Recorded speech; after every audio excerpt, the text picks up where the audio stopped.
go. All right. So welcome to the English for Academic Purposes department. And just today, thinking about if you're a new student, why you would choose English for academic purposes at Capilano University. So we have all of these levels leading up to English EAP 100, and Corey's going to say a little bit more about these. Yeah, so this slide is an overview, kind of a summary of our program. So, what we have are different levels based on your English level.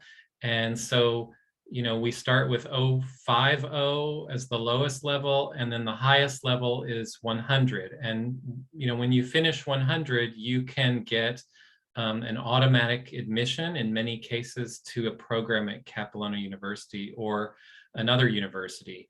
The lower levels are the 5, 6, 7, and 8. So for those 4 levels, it's full-time. It's 20 hours a week of class, and the upper levels, the 09 and the 100, are a different number of hours. They're 16 and 12 hours a week. So 16 for 090 and 12 hours for the 100 level.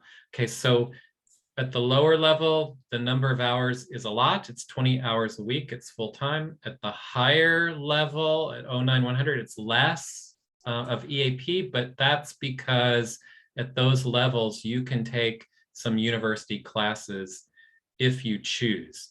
Okay, so you can have the time left over for those university classes. When I'm talking about the lower levels, we're talking about, and if we're looking at the bottom of the screen on the left there, the 20 hours a week, it includes grammar, writing, reading, vocabulary, and listening, speaking. And usually each of those different skills have a different teacher. So when you're in the lower levels, usually you have 3 different teachers, and each one is teaching one of those sets of skills. So one for grammar, writing, one for reading, vocabulary, and one for listening, speaking. And then that's the lower levels. The top 2 levels, you can see that you can take some classes with those levels.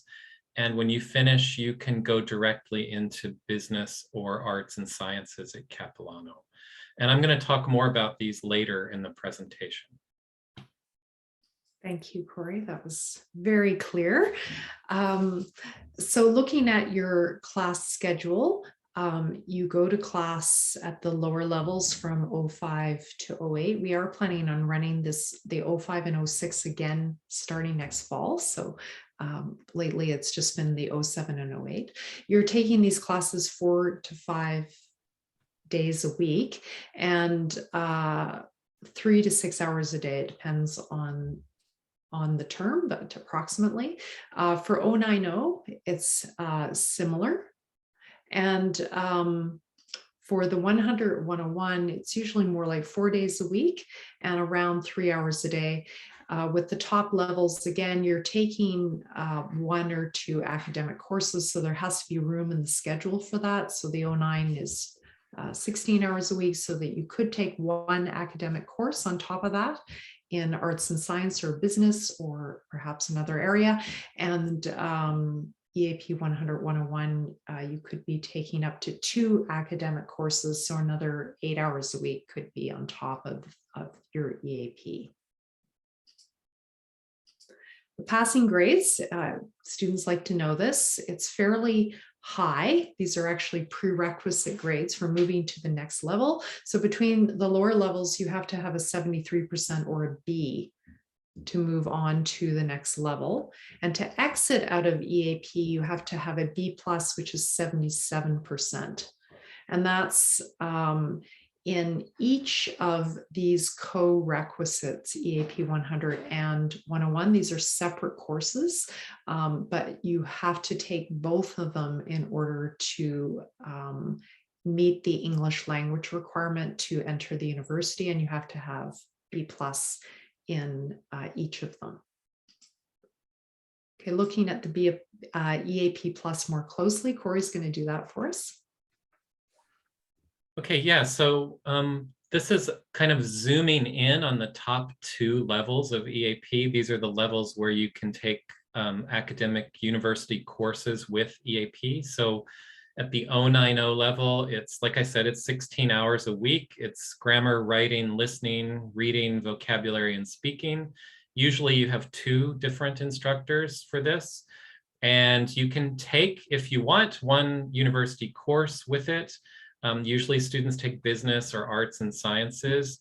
You don't have to, it's optional. So, you know, it's something that's possible to do, but not required.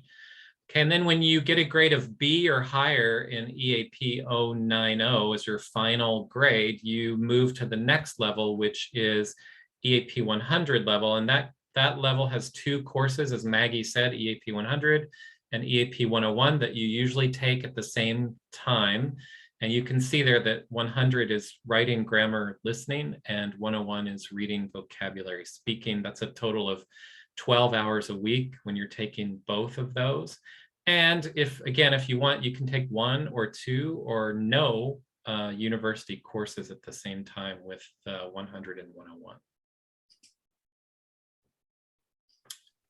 Okay, and then we have some special programs. This one is the Early Childhood Care and Education Pathway.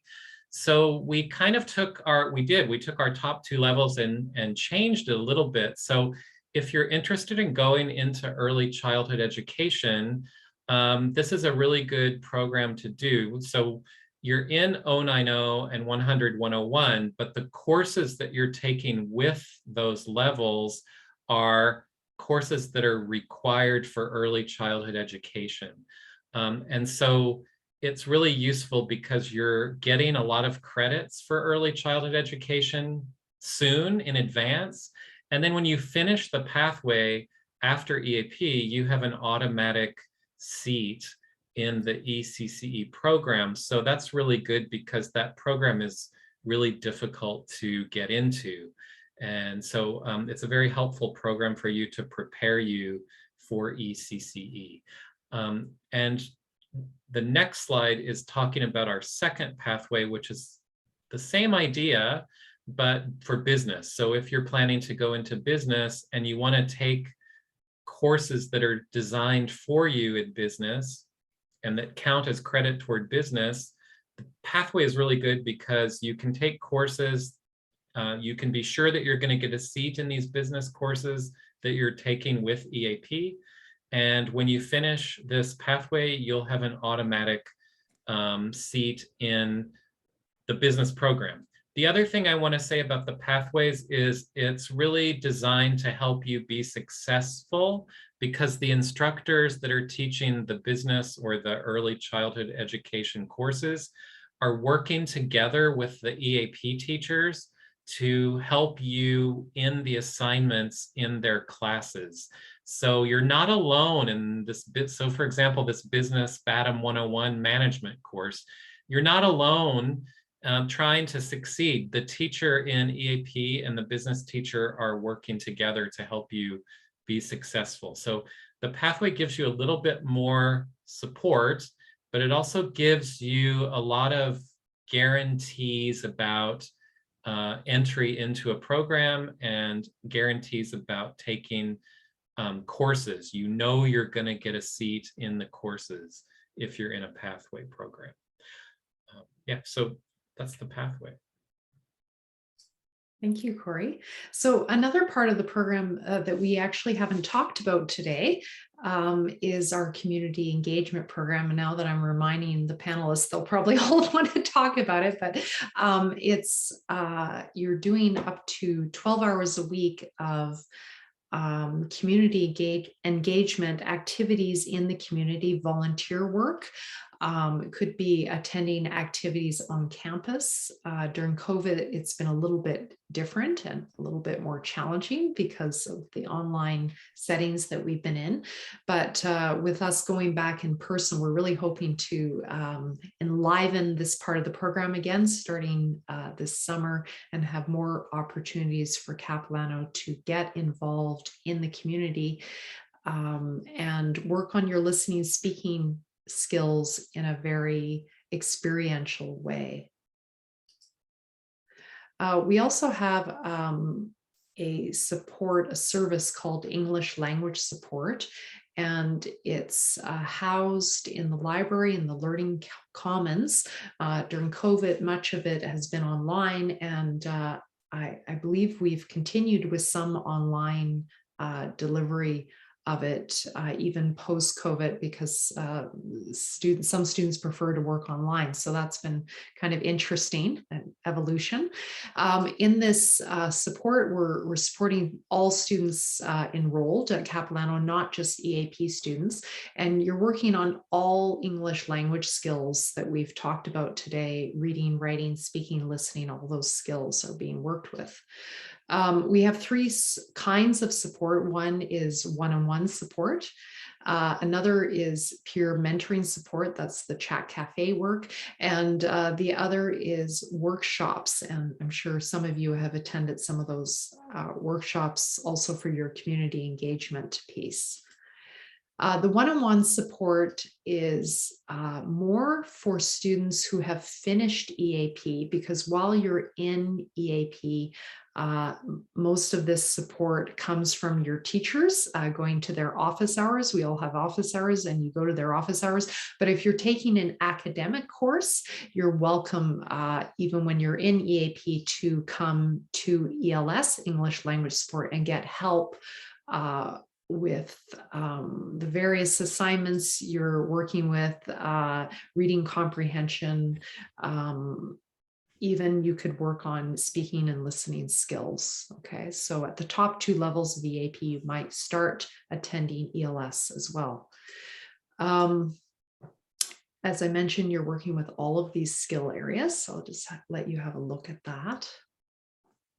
Lots of different skills that we cover in EAP. A lot of you mentioned learning how to write an academic paper and referencing, for example. So we have peer language mentors, and there's something called the Chat Cafe every Thursday. There's one tomorrow I'm going to mention in a minute. And you have lots of discussions together, meet new friends, do activities, have games, etc. And that's run by Rochelle Jorgensen. I'm sure lots of you know Rochelle. And yeah, having lots of fun. And tomorrow, actually, I just wanted to highlight for you, so a little spotlight on this. There is something called Celebrating Cultural Diversity. So for those of you who can come, please do. It is an in-person event, so we're very happy to be back in person after a couple of years online, and bring some food from your countries and enjoy music from around the world, dancing and various other activities, all organized by Rochelle Jorgensen. So consider going to that tomorrow if you can. Just take down that information if you're interested.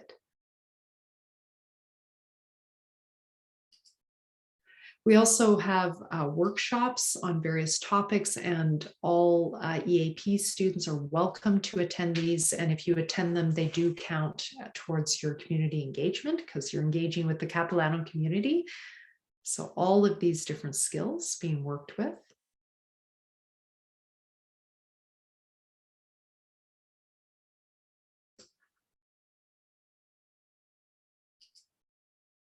Okay, and now I'm going to turn it over to Corey, talking about how to actually become a student if you'd like to become a student for the summer or the fall term.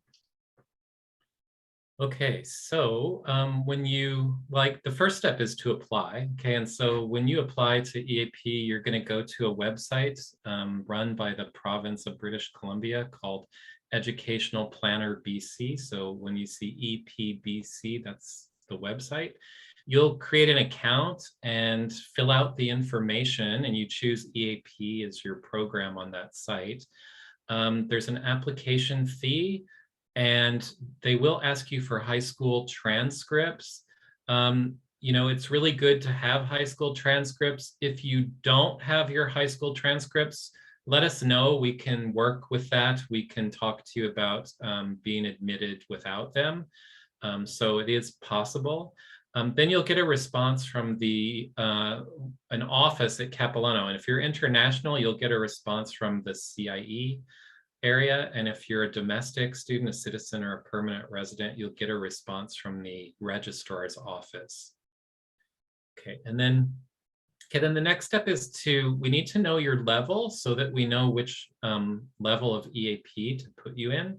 So the way we do that is taking a language test, and right now we're accepting several different language tests, but the main ones are Duolingo, IELTS, and TOEFL.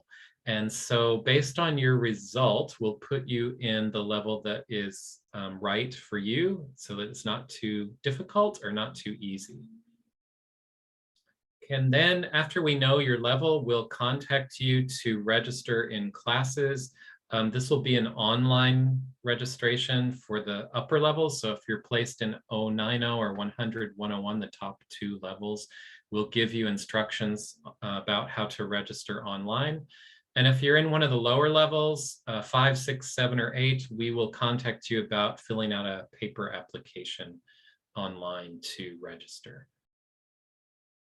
And then, of course, there's payment. So I'm going to talk about that in detail in a minute, but just right now, the important thing to know is that the fee payment deadline for summer term is May 2nd.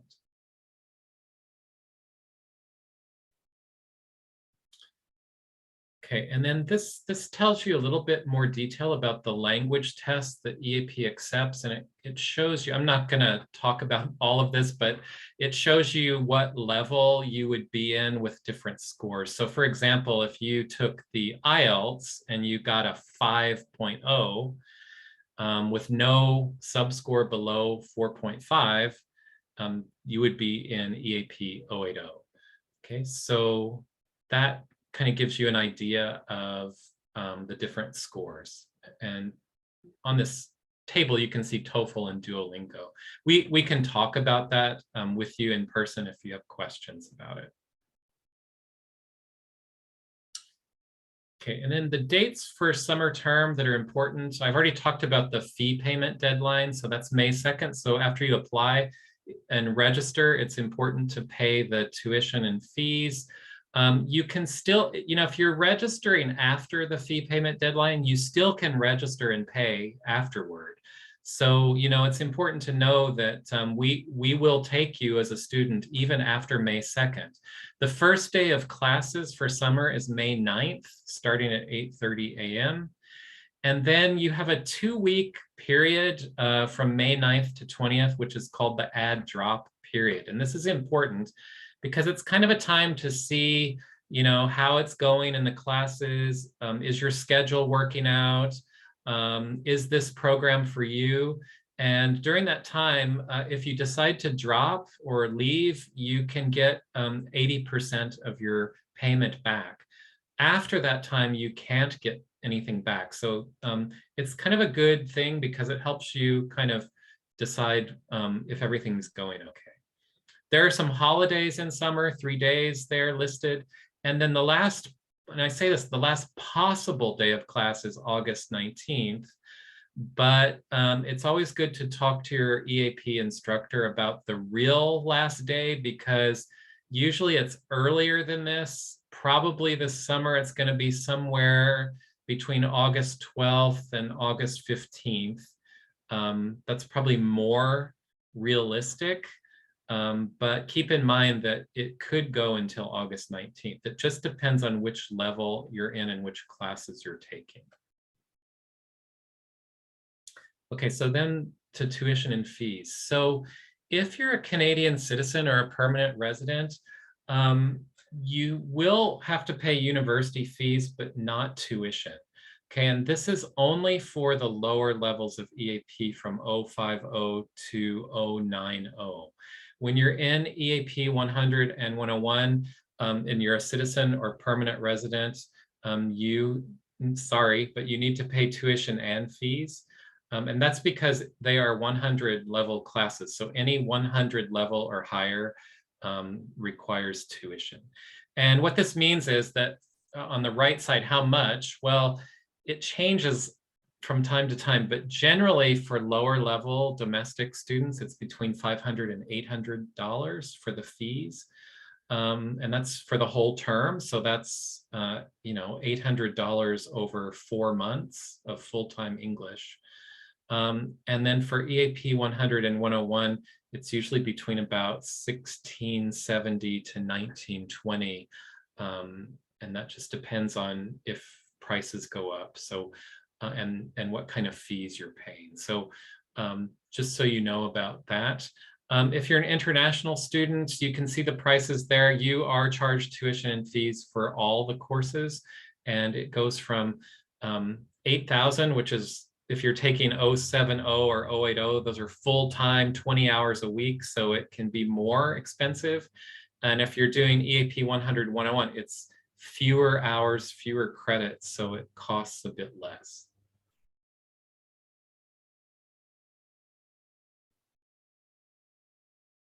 All right, I'm going to talk just very briefly about this. Our top 2 courses, EAP 100, 101, are counted as regular first-year courses, as academic courses, and they often count as elective credits in programs. So you have to check with the program that you plan to take, but the norm is 3 to 6 credits can be used as breadth elective credits towards diplomas, degrees, and other credentials. They are not at this point transferable to other institutions in British Columbia easily, but we are working on that and hoping to change that in the next few years. So keep posted on that. I mentioned that here as well. Okay, so just be careful of that when you're transferring out. Transfer between the different EAP levels has greatly improved in the last year. We now have published transfer agreements between all the institutions in BC. So it is actually, possible to do EAP 080 and then transfer to another institution and do their equivalent of 090. That should all be working well now. And we just wanted to close with this. We just got this news late last week, 1 week ago, that for domestic students, for our local students, we have received government funding for developing 2 new pathways, healthcare assistant program and early childhood education. Corey talked about our early childhood education program that we already have. So it will be dovetailing or working with that existing program. But for domestic students, you'll have an extra term that prepares you starting this July for English language skills related to early childhood education. And if you want to know more about that, we will also know more about the details because we're just getting going and building all of this. If you come to our next open house that Corey has organized, if you go on the Capilano website to events and you look at April 13th, you'll find the link there. And Corey can also put that link in the chat for those of you who want to learn more about the pathways. So I'm just going to end with that, and we'll try to tell you a little bit also about the healthcare assistant program, that pathway, which is starting next fall. All right, so if you have any questions, I see some comments in the chat, so I'm just going to make sure that, yeah, we're good on that. Great, thank you to the panelists who've given us lots of nice comments. Does anyone have any questions for us? before we close? We're at the hour. All right, so hearing none, I'm going to stop the recording. And thank you so much. Have a wonderful evening. And if you have any questions, you can always email us at, I'm just going to put it in the chat, eap@capilano.ca. That goes to our department assistant, Mike, and then he'll get back to you. And if he needs to connect with the coordinators, he will connect to us in that way. All right, so thank you so much.